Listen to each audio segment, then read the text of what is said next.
All right, good morning. Hello, BYU Cougar fans. It's the daily podcast, What's on My Mind, for BlueCougarFootball.com. Can't believe it, we're just 1 week away from the eve of the 2013 BYU football season. Very, very excited for that. We're just real excited for this year, no matter how it turns out, because it's football, and football's great. I'm really hoping for a fantastic year where we're surprised and the team overperforms. And I really hope that's the case, and that would just make it all the better. A couple things on my mind today. First, want to weigh in on the new scheduling announcement that was made. BYU and San Jose State coming up in 2015, 2017. Going to San Jose State, and then having the Spartans come to Provo in 2017. I just think that's a game we can expect regularly as an independent. Every few years or so we will have a home-and-home with San Jose State.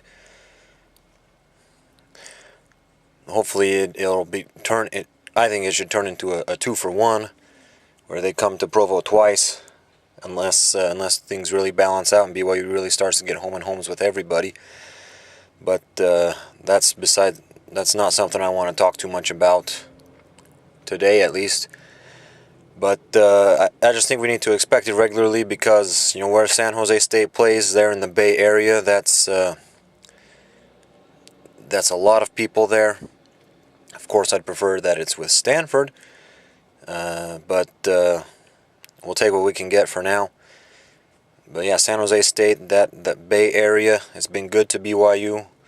Lots of talent there, lots of great players have come to BYU from that area, and all the exposure, all the recognition we can get there, it's just good for the program. So that will probably be regular.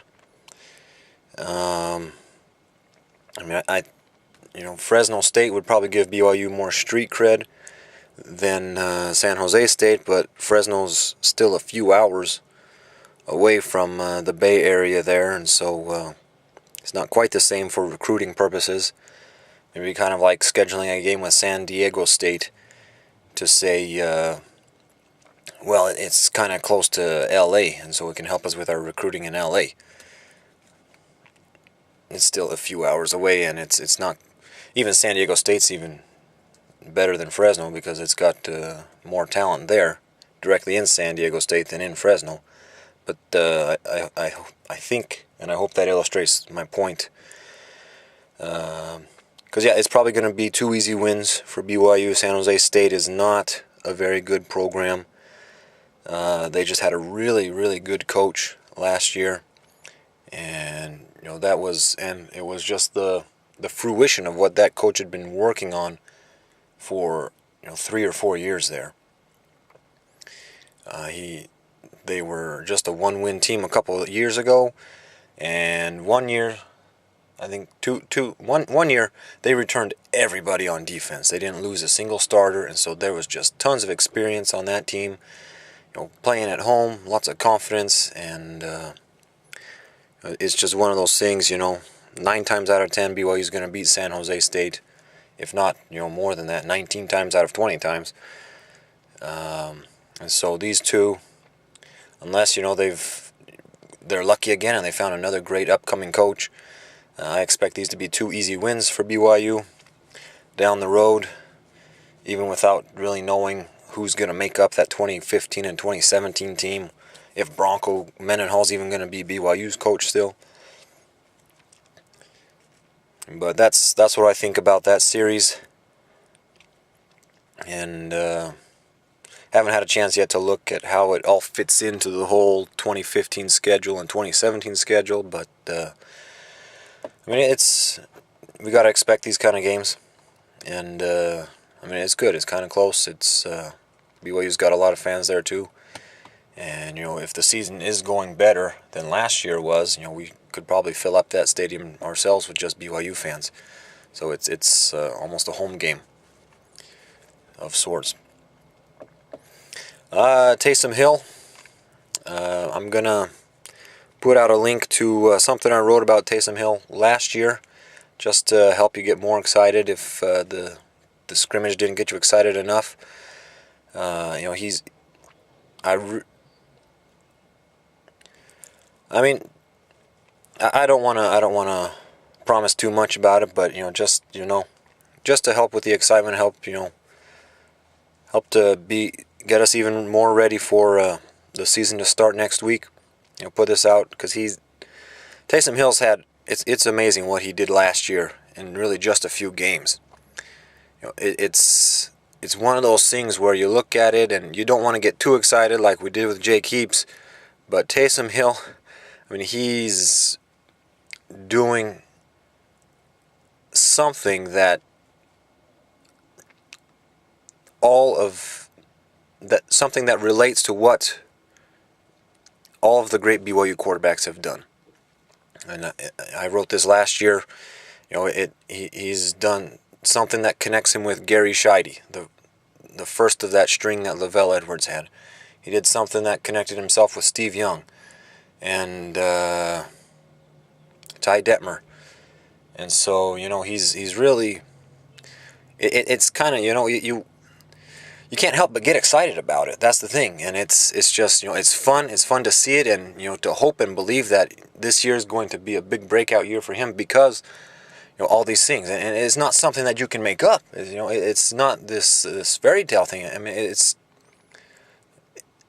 just really neat and interesting, I think. And so I think you'll find it interesting to see what he's done and how it just patterns, not really patterns after, but how just everything he's doing, it has bits and pieces of all the other greats, and and if somehow that's what the next 2 or 3 years turns out to be, that he is just somehow this conglomeration of all the great BYU quarterbacks put into one, and that's just going to be a fantastic run for BYU, and it's definitely going to feel like the glory days again, and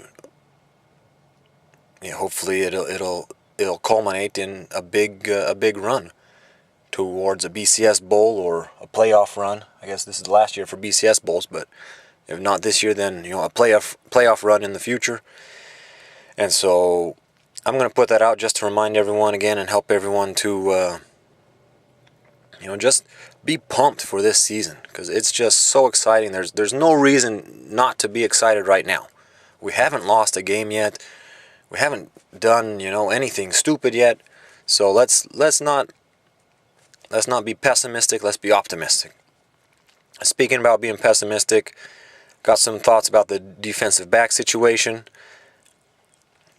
The defensive back preview will be coming out shortly. But just to throw a few things out here to kind of be a primer for that. This whole injury situation, it might turn out to be a really good thing.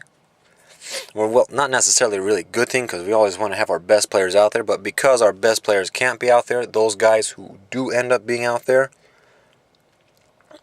they could definitely be better, and we could still be pretty good at defensive back, because these guys that do get to play, they're a lot more focused, because they really feel the weight of the situation, and how they just 2 weeks ago they might have been third on the depth chart, and now a lot more is being expected of them, so they'll be a lot more focused and a lot more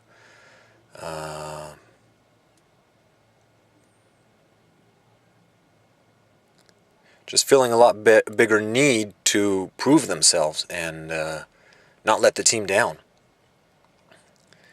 And so I've seen that happen a lot of times in sports, and it's just one of those nice unexpected things that happens, and definitely would ease the pain of those injuries. And one other thing, we know the defensive backs had their struggles at time against teams that could pass last year, but one team that was not able to pass on BYU, but was able to throw the ball in many of their other games, was Utah State. And the reason they couldn't throw the ball against BYU was the pressure up front from Ziggy Ansah and the others on the front seven. And so, if BYU can, if Bronco Mendenhall realizes, that's something that they need to do to help out the defensive backs, and can do that then with Kafusi, Manu, KVN, and the rest of the linebackers, we might not really see an effect, and this year could really turn out a lot better as far as the defensive back play and that situation goes. So that's it for me on the daily podcast, What's on My Mind. Love to hear about what's on your mind, and any feedback that you have would be greatly appreciated. Thanks. Go Cougars.